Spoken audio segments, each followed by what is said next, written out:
Bonjour tout le monde. Bonjour tout le monde. Bon, aujourd'hui, là, j'ai choisi, j'ai proposé un sujet qui a vraiment besoin de réflexion. De notre part, comme de votre part, je pense que tout le monde a besoin d'y réfléchir. Puis peut-être que ça va prendre quelques émissions pour arriver à une réflexion, mais ça va être différent pour chaque personne. Aujourd'hui, on veut parler de la peur. C'est quelque chose. C'est quoi ça, la peur? Écoutez, c'est tellement un sujet qui est vaste. On en discute et plus on en discute, plus on se rend compte à quel point on a besoin de réfléchir sur ce qu'est la peur. Gros sujet. Oui, c'est un sujet qui est vraiment incroyable. La première chose, je pense qu'on doit se mettre d'accord sur une chose, c'est que la peur, c'est quelque chose qui est humain. Et je ne pense pas qu'il y a des êtres humains qui aient peur de rien. Il y en a qui ne sentent pas la peur, mais les êtres humains, on a tous peur de quelque chose. Ça, toi, qu'est-ce que tu en Je penses? suis pas mal d'accord avec ça et ça arrive des fois, moi, qu'il y a des gens qui me disent oh, moi, j'ai peur de rien. Je crois pas beaucoup à ça. Je pense que les gens qui disent ça, ils sont plus en train de faire du déni, en fait. Mais du déni dans le sens où, oui, il y a du monde qui la sentent pas, la peur. C'est ça. Mais ça veut pas dire qu'ils n'ont pas peur. Puis le meilleur exemple, là, c'est mon père. Ouais, Qui ça, c'est un c'était très un bon homme qui exemple. avait peur de rien. Vraiment, il avait peur de rien. Il était impressionnant. Puis l'exemple que je donne, que je raconte souvent, je ne sais Mm. même plus si je l'ai déjà raconté, mais je le redis ici parce que c'est assez percutant. Là. Il s'est retrouvé à un moment donné en motorisé, en camping-car pour les Européens, en Floride, au moment où il y a eu une alerte à un ouragan. Et toute la ville, il était à Fort Lauderdale, toute la ville a été évacuée. Et puis lui, il s'est dit, bon, je n'ai pas besoin d'évacuer, je vais juste regarder d'où vient le vent, trouver un endroit qui va me protéger contre le vent qui vient de cette direction-là, installer mon motorisé, le coller contre un mur. En tout cas, il a tout analysé ça, comment faire, Coller son motorisé sur un mur sur un d'une grande mur, surface. d'une grande surface, mais un mur qui le protégeait, tu sais, le vent venait du sens, enfin, bref, le mur le protégeait du vent. Bon, ils se sont fait secouer comme c'est pas possible quand même dans le motorisé, sauf que il n'aurait rien arrivé, il était avec une amie, il n'aurait rien arrivé, et puis je pense qu'il était probablement beaucoup plus en sécurité que tous les gens qui ont évacué la ville en panique, puis qui sont retrouvés pris dans les embouteillages sur l'autoroute, en, en pleine, euh, en plein champ, exposé à tous les vents. Donc, finalement, moi, ce que ça me dit, tu vas peut-être vouloir aller dans cette direction-là avec tes propres réflexions. Moi, ce que ça me dit, c'est si je donne pas le pouvoir à ma peur, donc en l'occurrence, lui, il semblait pas avoir peur. Il était quand même conscient du danger. Il n'était pas inconscient parce que des fois, hein, c'est ce que tu me disais tout à l'heure, les gens pensent, oh, ben, si j'ai pas peur, je vais être imprudente ou je vais être imprudent. Ouais, ça, on en a parlé déjà, je pense, dans une autre vidéo. Là. Puis c'est pas vrai parce qu'il était conscient du danger, Mm. sauf que il a pas paniqué. Puis il a été capable d'analyser comment ça marche, puis de se protéger de la manière la plus efficace. C'est ça. Et donc, je pense pas qu'il y ait eu peur à ce moment-là. Il y a quelque chose aussi, on en discutait tantôt, c'est que la première chose à faire pour se libérer des peurs, parce que c'est important de se libérer de nos peurs, c'est de se rendre compte qu'on a peur. Ça, c'est la première chose. C'est Il y a ça. beaucoup de personnes à qui, par exemple, aujourd'hui, de ce temps-ci, on parle beaucoup du virus. Alors, les gens, il y en a beaucoup qui me disent oh, ben moi, je n'ai pas peur du virus, mais il faut que je fasse attention. Ben, il faut que je fasse attention, ça veut dire quand même quelque chose. Donc, Parce que faire attention à quoi? c'est ça. Donc, si tu fais attention, c'est parce que tu as peur. Bon, on pourrait reprendre l'exemple de mon père de tout à l'heure. Il a fait attention, même s'il n'avait pas peur.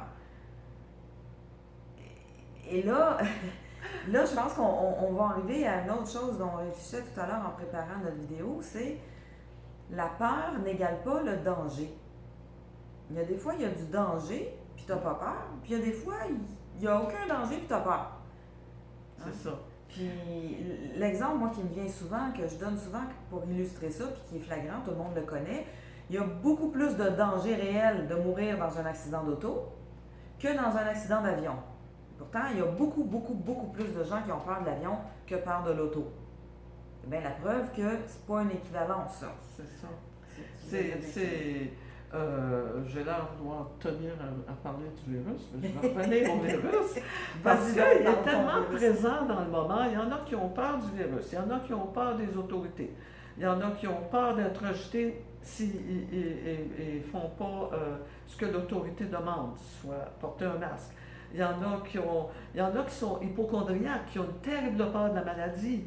Il y en a qui ont peur de mourir s'ils tombent malades. Il y a de tout dans le moment. Puis cette situation-là est idéale pour moi, pour qu'on puisse réfléchir ensemble sur la peur. Parce que, encore une fois, si j'admets pas que j'ai peur de quelque chose, je peux certainement pas m'en libérer. Par exemple, moi, j'avais une peur terrible de l'eau et je me suis vraiment tout fait pour m'en libérer de cette peur de l'eau et de me noyer. Donc, si j'avais peur de l'eau puis de me noyer, c'est parce que j'avais peur de mourir. Bon, vous allez dire peut-être, ouais, mais c'est parce que tu avais peur de mourir noyé, mais tu n'as pas vraiment peur de mourir. Ben là, c'est pour ça que je veux qu'on complexe comme sujet. D'habitude, on prépare notre vidéo, je vous dis sincèrement, ça nous prend 5 minutes, puis on fait le tour de ce qu'on a envie de dire. Puis là, on a été au moins 30-40 minutes, puis on n'arrive pas à faire le tour du sujet, il y a encore plein de choses qu'il faudrait dire, donc on a dit, je pense qu'on va faire plusieurs vidéos sur le sujet. On ouvre la réflexion avec vous autres. Oui. Et parce que à mesure qu'on s'en parlait, il y a plein de questions qui ont émergé. Oui, là. Caroline arrivait avec une question. Là, ouais. ça m'a. C'est vrai, j'avais pas pensé à ça. Là, je recommence à réfléchir. Puis là, j'arrive avec d'autres choses. Puis là, elle recommence à réfléchir. On réfléchit pendant 30-35 minutes. Ouais. Puis on vous propose ça. Parce que c'est passionnant, cette réflexion-là. Parce que peut-être que la peur de mort, c'est la peur de l'inconnu, finalement. Moi, j'ai une sœur qui vient de décéder. Elle disait qu'elle avait terriblement peur de mourir, mais par contre, elle espérait mourir dans son sommeil. Donc, elle n'avait pas si peur de mourir que ça. Donc, est-ce qu'elle avait plus peur de souffrir? Est-ce qu'elle avait plus peur de mourir? Est-ce que c'est la peur des deux? Et on en est venu aussi, à travers toute notre réflexion sur la peur, à parler, il y a des degrés dans la peur. Oui. Et on peut avoir une petite peur qui fait que ça ne nous paralyse pas. Oui. On peut avoir des peurs paralysantes, puis ça peut aller jusqu'à la panique puis la phobie. Et là, parce que Dorothée faisait la réflexion, ce qui aide à diminuer la peur, souvent, c'est de se documenter sur un sujet pour comprendre comment ça marche. OK, c'est vrai. L'exemple qu'on prenait, c'était celui des ours dans la forêt. Oui. Tu veux le raconter? C'est toi qui l'as vécu. Ben, c'est ça. En fait, moi, ça fait longtemps que je vais marcher en forêt. Et puis, ben, il y avait quelqu'un qui me disait, mais t'as pas peur de rencontrer un ours? Ben, peut-être, mais j'en ai jamais rencontré, sauf une fois. Et puis, je m'attendais avec celui qui a peur de rien, qui était mon mari. Puis, on s'est arrêté, puis on a laissé l'ours faire, puis repartir. Donc, la peur de l'ours en forêt aurait pu m'empêcher d'aller marcher, de jouir d'aller marcher dans la forêt toutes ces années-là. Mais c'est comme ça, en fait. Je pense à la peur du vide aussi. Oui, je voulais juste compléter sur l'histoire de la peur des ours parce que mon père, non seulement il n'avait pas peur, mais aussi il était très connaissant. Donc, il avait accumulé des connaissances sur comment ça marche les ours. Est-ce qu'un ours est agressif ou pas? Est-ce que ça va t'attaquer pour aucune raison valable ou pas? Donc, il connaissait tout ça, il pouvait nous enseigner ces choses-là. Donc, en l'occurrence, là, il nous avait dit, ben, un ours, c'est pas agressif s'il ne se sent pas acculé. Tu as juste à être paisible et tranquille, à le laisser passer, il n'y aura pas de problème. La peur du vide, c'est autre chose. Tu es au bord du vide. Tu ne peux pas apprendre comment ça marche le vide. Donc, c'est autre chose dans ce cas-là. Bien, c'est ça. Là, la peur du vide, moi, je connais des gens qui ont une peur du vide terrible, puis même aller sur le bord d'un balcon quand il est tout protégé avec un garde-fou, là, eh ben, ils paniquent. Donc, ça, ça frise des phobies. Ça frise la phobie à ce moment-là, Tu sais, parce que dernièrement, on a rencontré une personne qui nous disait, moi, je suis terrifiée par les souris. Elle dit, pourtant, je sais que c'est pas dangereux, une souris. Donc là, de connaître comment ça marche, dans ces cas-là, ça aide pas. C'est ça. Donc, on fait quoi? Ben, on fait quoi? Premièrement, on réalise que, est-ce que ma peur, d'abord, j'ai peur de quoi? Si on parle de la situation actuelle sur la planète, j'ai peur de quoi? Et à partir du moment où je sais de quoi j'ai peur, ben, au moins, ou que j'admets que j'ai peur de quelque chose, ben là, à ce moment-là, je peux choisir, est-ce que je veux me libérer de cette peur-là ou si je veux rester dedans? Pour choisir, il faut savoir que c'est là. Je pense que c'est le premier pas parce que je vous dis, là, il y a plein de monde qui me disent qu'ils n'ont pas peur dans le moment. Plein. Mais il faut faire attention. Mais à ce moment-là, le mais il faut faire attention, ça indique quelque chose. Ça indique qu'il y a une peur qui est peut-être inconsciente. Oui. Et là, il faut avoir l'honnêteté, l'authenticité envers soi-même, d'aller voir, ben derrière, là, il faut faire attention. Qu'est-ce qu'il y a? Oui. Qu'est-ce qui m'inquiète, si on ne veut pas utiliser le mot peur? Qu'est-ce qui m'inquiète? Qu'est-ce qui me préoccupe? Qu'est-ce que je voudrais pas qu'il m'arrive? C'est ça. Qu'est-ce que je voudrais pas qu'il m'arrive? Qu'est-ce que je veux Puis en éviter? général, c'est ça qui est la peur. Puis il n'y a pas de honte à dire qu'on a peur. On a été éduqués aussi à penser que si on a peur et si on l'admet, c'est un signe de faiblesse. Je peux vous garantir que c'est pas le cas. Puis je me souviens que j'avais lu à un moment donné une entrevue avec un militaire de force d'élite, là, tu sais, les forces spéciales, là, je sais plus si c'était un Navy SEAL ou je sais pas quoi, là, mais qui expliquait qu'une des choses auxquelles ils s'entraînent, ces gens-là, c'est à avoir peur et à pas contrôler, maîtriser le niveau de la peur. Parce qu'un peu de peur, s'il y a un réel danger, un peu de peur va nous aider à faire face. Parce que biologiquement, la peur est équivalente à un certain stress et le stress va faire que ton cœur va battre plus fort, tes vaisseaux sanguins vont s'élargir, ton sang va circuler plus vite, va aller plus vite au cerveau, tu vas trouver des idées plus rapidement, tu vas être plus équipé pour faire face au danger. Oui, c'est ça. Lui, ce qu'il expliquait, c'est le problème, c'est quand on tombe dans la panique, c'est la panique qui nous paralyse. Donc, eux, ils apprennent à expérimenter des affaires qui font peur pour apprendre à ne pas tomber dans la panique paralysante, mais avoir juste assez de stress pour être au top de leur performance. OK. On fait le parallèle avec ça aujourd'hui. Qu'est-ce qu'on fait avec ça? C'est ça. Admettons que moi, là, j'ai peur pendant de la situation qui se passe aujourd'hui sur la planète. Là. Mettons que j'ai peur d'être dominé, contrôlé, c'est pas mal mon cas. Dominer, contrôler, perdre ma liberté. Et donc, ce que j'ai à faire, c'est retrouver mon pouvoir intérieur pour savoir que c'est moi qui ai le pouvoir de choisir qu'est-ce que je veux comme vie. Ça, c'est une chose. Il y a une personne qui a peur d'être malade, par exemple. Ben, moi, j'entends pas souvent chez ces personnes-là parler de leur système immunitaire. Moi, je vais en parler. Parce que si la personne, là, vous appliquerez à vous si c'est votre cas ou pas, mais si la personne a peur d'être malade, c'est qu'en quelque part, elle ne fait pas confiance à son système immunitaire. Et comment faire pour faire confiance à un système immunitaire? Bien ça, il y a plein de monde qui peuvent nous aider là-dedans. Alors, on va chercher de l'aide. On va chercher l'information à ce moment-là, parce que tout est basé sur le système immunitaire. Que ce soit le virus que ça voudra, même si celui-là est plus grave que d'autres. Et ça, ben, on n'entend pas assez parler, à mon avis. Donc, il y a des informations à aller chercher aussi, tu sais. Et l'autre pendant, si vous êtes plutôt de ceux qui ont peur de perdre leur liberté, ce qui est un peu plus notre cas à nous. Là, à ce moment-là, ce qu'il y a à faire intérieurement, c'est de l'ordre de... Il y a un exemple que j'adore. Si vous avez l'occasion de mettre la main sur ce film-là qui s'appelle The Hurricane, qui est l'histoire, c'est basé sur un fait vécu, l'histoire d'un boxeur américain qui a été accusé et condamné à tort de meurtre et il a été condamné à perpétuité. Et cet homme-là, au lieu de rentrer, enfin au début, il est rentré dans la rancœur et puis la colère, sauf qu'il a fait tout un cheminement intérieur.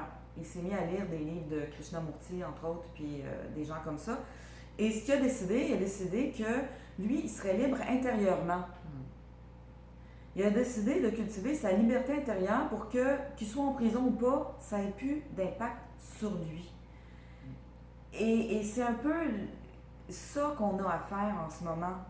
Les gens, tous ceux qui avons peur de perdre notre liberté. Il y a aussi Nelson Mandela qui a dit ils peuvent me mettre en prison, mais ils ne peuvent pas faire de moi un prisonnier. Oui, c'est vrai. Ça, sont des exemples extraordinaires et je peux vous assurer que de notre côté, on y travaille à chaque jour. Quotidiennement. Quotidiennement. Alors, mais si on n'avait pas admis qu'on avait cette peur, c'est ça. On ne pourrait pas le faire. On ne pourrait jamais s'en libérer. Pas te libérer de quelque chose que tu ne sais pas qui existe. Et je pense que souvent, les gens qui disent ben, « j'ai pas peur », c'est sûr que ressentir la peur, c'est loin d'être agréable. On n'aime pas ça. Et je pense que il y a peut-être une des choses qui fait qu'on a envie de dire « j'ai pas peur », c'est qu'on n'a surtout pas envie de la sentir, la peur. Donc, on met un couvercle dessus. Le problème, c'est que tant qu'on met un couvercle dessus, elle continue à pousser. C'est comme un presto, hein? La pression continue à monter, monter, monter à l'intérieur. Cocotte minute pour le presto, pour les Européens. La pression continue à monter, puis elle s'en va pas. Elle fait juste continuer à monter. Puis, vous savez, un presto, si la pression monte trop, à un moment donné, ça peut péter. C'est beaucoup plus efficace si on laisse sortir la pression à petite dose. Donc, commencer à admettre, oui, c'est vrai que peut-être que c'est vrai que j'ai peur de quelque chose. Puis de quoi j'ai peur. Puis de commencer à regarder ça à petite bouchée. L'exemple de notre bon ami Guy, pour ceux qui la connaissent, autrefois Guylaine Lanto, j'aime beaucoup, beaucoup sa métaphore. Elle dit « Les peurs, c'est comme un grand buffet. » Ben, t'es pas obligé de manger tout le buffet d'un seul coup. tu peux manger une petite chose à la fois. Donc les peurs, tu peux y faire face une à la fois. Au fur et à mesure que tu prends les peurs auxquelles tu es capable de faire face, tu ne commences pas par les plus grosses, et ainsi de suite. Et moi, ma suggestion, c'est d'utiliser la situation actuelle. Parce que si, là, cette situation-là, c'est tellement gros, c'est un grand cadeau, dans le fond, parce que ça nous donne l'opportunité à tout le monde de regarder, elles sont où mes peurs, est-ce qu'elles sont réelles, est-ce qu'il y a un réel danger, etc., etc., etc. Ça, là, c'est vraiment la suggestion. Puis envoyez-nous vos commentaires sur le sujet. On a vraiment besoin de savoir qu'est-ce que ça apporte comme réflexion chez les personnes qui écoutent notre vidéo. Et ça fera le sujet, c'est-à-dire ça fera la suite, ça va alimenter de vidéos de la semaine prochaine. Absolument. On va prendre en compte toutes vos réflexions, vos questionnements, vos partages. Si vous avez des choses à ajouter à ce qu'on a dit, on va tenir compte de ça pour notre prochaine vidéo. Et sur ce, ben, habituellement, c'est Caroline qui donne des suggestions, des choses à faire dans la semaine.